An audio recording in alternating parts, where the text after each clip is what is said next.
हाल है मेरे प्यारे भाइयों बहनों, उम्मीद करता हूँ बिल्कुल मस्त होगा। मेरा नाम अमृत तिवारी और आप सभी देख रहे हैं धमाका स्टडी।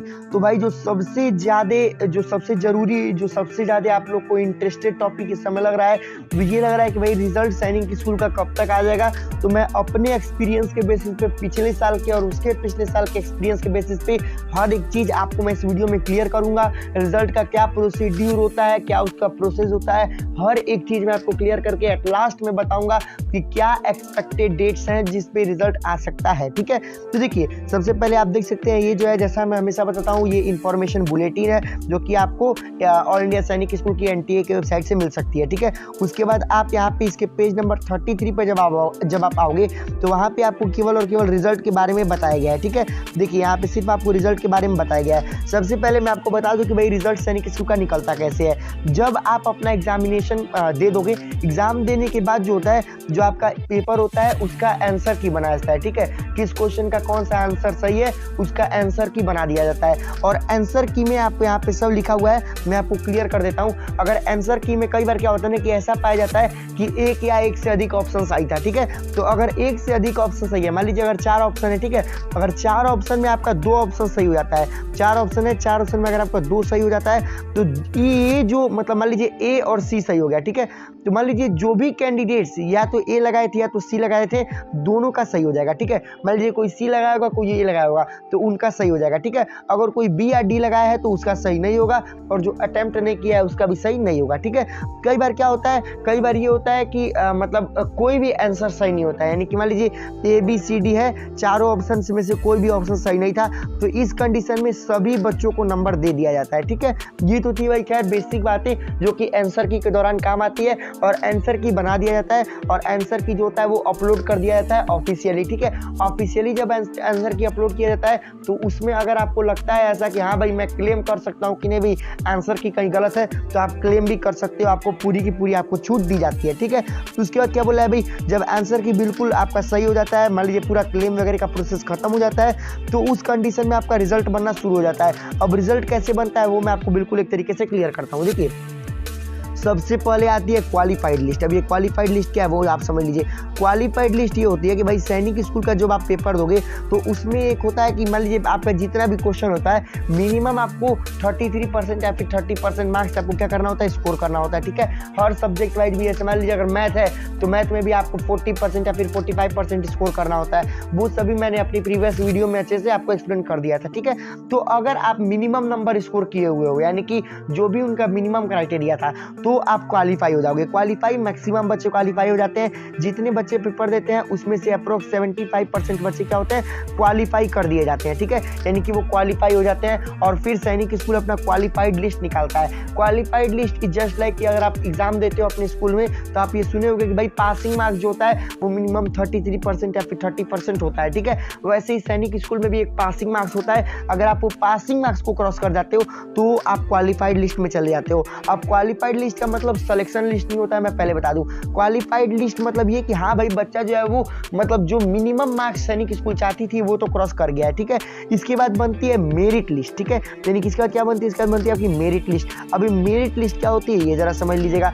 मेरिट लिस्ट ये फाइनल मेरिट लिस्ट नहीं होती है। अभी मैं आपको हर एक चीज ऐसे एक्सप्लेन करते चलता हूँ। देखिए मेरिट लिस्ट मतलब ये कि भाई कट ऑफ बनते हैं। ठीक है, जैसे मान लीजिए मतलब ये देखा जाएगा कि भाई कितना नंबर जो है वो लगभग बच्चे पा रहे हैं। जैसे मान लीजिए कि कोई जनरल बच्चा है, ठीक है, जनरल बच्चा है तो जनरल का अलग कट ऑफ बनाया जाता है, ओबीसी का अलग बनाया जाता है, एससी का अलग और एसटी का अलग कट ऑफ बनाया जाता है। ठीक है, जब कट ऑफ बना के रेडी कर लिया जाता है, मान लिया जाता है कि हाँ भाई इतना नंबर अगर बच्चा पाया हुआ है तो उसका सिलेक्शन क्या होगा, कर दिया जाएगा। ठीक है, तो जब कट ऑफ बन के रेडी होता है तो जितने बच्चों का सिलेक्शन करना होता है, जैसे मान लीजिए जस्ट सपोज मान लीजिए 100 बच्चों का हमको सिलेक्शन करना है किसी एक सैनिक स्कूल में। ठीक है, तो 100 का सिलेक्शन नहीं होता है, 100 into 3 यानी कि 300 का सिलेक्शन किया जाता है। अब आप बोलोगे भाई 300 का सिलेक्शन क्यों होता है, तो वो भी मैं आपको क्लियर करता हूँ। यानी कि 1:3 के बेसिस पे मेरिट लिस्ट आती है।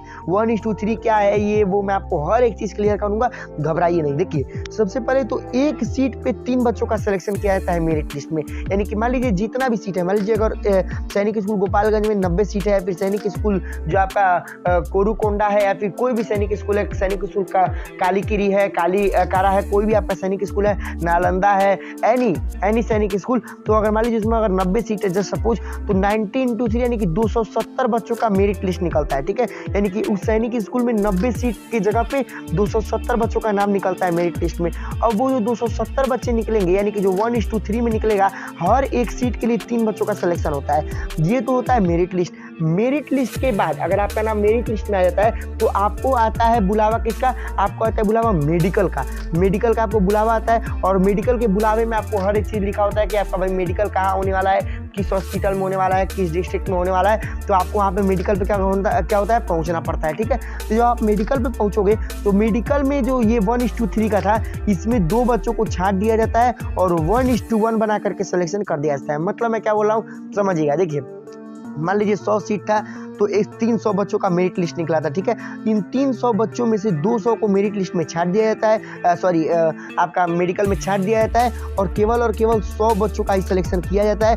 और लास्ट में मेडिकल के बाद, जब मेडिकल होता है, मेडिकल के पहले तो 1:3 की मेरिट आती है, जिसमें हर एक सीट के लिए 3 बच्चों का सिलेक्शन होता है। और मेरिट लिस्ट जब मेडिकल हो जाता है उसके बाद फाइनल मेरिट लिस्ट आती है, जिसमें टोटल बच्चों का जो सिलेक्शन होता है, जो फाइनल मेरिट लिस्ट में होता है, वो एग्जैक्ट सिलेक्शन होता है। और उसमें जिसका फाइनल मेरिट लिस्ट में नाम आता है वही रियल सिलेक्शन कहलाता है, और उसमें ही बच्चों का रियल सिलेक्शन हो जाता है। ठीक है, ये तो था भाई कैसे कैसे रिजल्ट बनता है, बहुत लंबा प्रोसेस होता है, हर एक चीज मैंने आपको क्लियर कर दिया है। अब मैं बताऊंगा कि लगभग डेट एक्सपेक्टेड क्या होती है इतने लंबे प्रोसेस के लिए। देखिए, सबसे पहले मैं आपको बता दूं, जैसे कि मैंने आपको बताया सैनिक स्कूल का रिजल्ट कई फेज में आता है। पहले आपका आंसर की आता है, आंसर की के बाद आप उस पर क्लेम कर सकते हो, क्लेम वगैरह जब हो जाता है तो फिर मेरिट लिस्ट आता है, उसके बाद क्वालिफाइड लिस्ट आता है, उसके बाद आपका क्वालिफाइड लिस्ट आता है, क्वालिफाइड के बाद आपका मेरिट लिस्ट आता है, मेरिट के बाद आपका फाइनल मेरिट लिस्ट आता है, जो कि सिलेक्शन हो जाता है जिसमें। ठीक है, ये लंबा प्रोसेस होता है। ये जो क्वालिफाइड लिस्ट होता है, ये पेपर के लगभग 30 डेज के बाद आ जाता है। ये जो क्वालिफाइड आपका लिस्ट होता है, ये पेपर के 30 डेज के अप्रोक्सीमेट में आ जाता है। ठीक है, यानी कि मान लीजिए अगर आपका आज पेपर हुआ है तो 1 महीने या फिर 30 से 35 दिन तक के बीच में आपका ये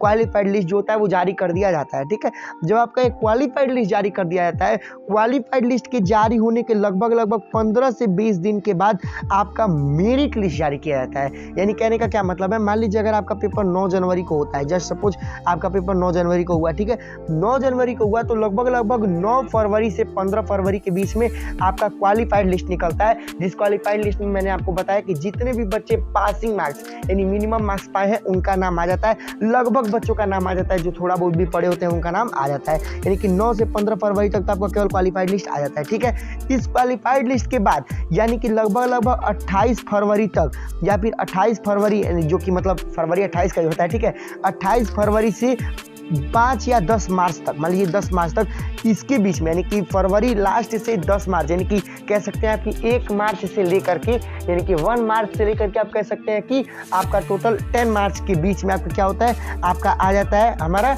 मेरिट लिस्ट। ठीक है, यानी कि 1 मार्च से आपका 10 मार्च के बीच में आपका क्या आ जाएगा, मेरिट लिस्ट आ जाएगा। मेरिट लिस्ट वो वाली होती है जो कि 1:3 में आपका सिलेक्शन जिसमें हुआ होता है। ठीक है, अब ये जब मेरिट लिस्ट आ जाता है कब तक, 10 मार्च तक एटमैक्स जब आपका मेरिट लिस्ट आ जाएगा या फिर आ जाता है, तो इस 10 मार्च के बाद आपको मेडिकल कॉल लेटर भेजा जाता है, जिसका 20 से 25 दिन बाद आपका मेडिकल होता है, और लास्ट में आपका जो होता है लगभग उसके भी 1 महीने बाद आपका फाइनल मेरिट लिस्ट आता है, जिसमें आपका सिलेक्शन किया जाता है। ठीक है, तो कुल मिला जुला के बहुत लंबा प्रोसेस है, और मतलब जो मेन रिजल्ट होता है वो तो भाई फाइनल मेरिट लिस्ट होता है, लेकिन उसके पहले का जो मेन रिजल्ट होता है, जो मेरिट लिस्ट होता है, उसी के लिए सबको इंतजार होता है। ठीक है, तो ये जो मेरिट लिस्ट होता है जो इस बार आएगा वो अप्रोक्सीमेट, जैसा कि मैंने आपको बताया, 1 से 10 मार्च के बीच में ही आएगा। ठीक है, अगर मैं पिछले बार का एग्जाम्पल आपको लेकर के बताऊं तो मैं क्लियर कर दूं आपको कि पिछले बार पेपर हुआ था 7 फरवरी 2021 को, और जो मेरिट लिस्ट आया था वो आया था 3 अप्रैल को। यानी कि आप देख सकते हैं 7 फरवरी को पेपर हुआ और 3 अप्रैल को मतलब जो आपका था क्या हुआ,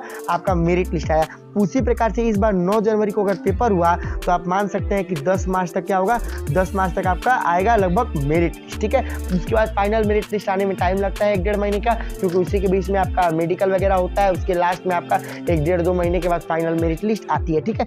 तो ये मैंने आपको बिल्कुल क्लियर कर दिया, हर एक चीज मैंने एक्सपेक्टेड डेट बता दिया, पूरे रिजल्ट का प्रोसीड्यूर बता दिया, आपको इधर उधर भटकने की कोई जरूरत नहीं है। जैसे कि मैं आपको हमेशा बोलता हूँ, जैसे ही मेरिट लिस्ट आ जाती है, फाइनल मेरिट लिस्ट आ जाती है, क्वालिफाइड लिस्ट आ जाती है, मैं अपने कम्युनिटी पोल के जरिए, मैं अपने वीडियो के जरिए, मैं हर एक माध्यम से आपको हर एक चीज क्लियर कर दूंगा, ठीक है। तो उसके लिए सबसे पहले 1 मिनट रुक जाइए, चैनल को अपने लिए कर दिए सब्सक्राइब, हमारे लिए नहीं, मैं जैसा कि हमेशा बोलता हूँ अपने लिए आप कर दिए सब्सक्राइब, क्योंकि हर एक अपडेट आपको मैं देते रहूंगा बिल्कुल टाइम टू टाइम, आपको इधर उधर भटकने की जरूरत बिल्कुल भी नहीं पड़ेगी। और फिर अगर आप इस चैनल को सब्सक्राइब करते हैं तो ये मैं आपको भरोसा दिलाता हूँ कि आपको अपडेट देने की जिम्मेदारी किसकी है, मेरी है, ठीक है। आपको रियल अपडेट दी जाएगी, बिल्कुल 100% ट्रूथ अपडेट दी जाएगी, ठीक है, और टाइम टू टाइम आपको अपडेट दी जाएगी, ठीक है। तो मिलते हैं नेक्स्ट वीडियो में, तब तक के लिए बाय बाय, जय हिंद, वंदे मातरम।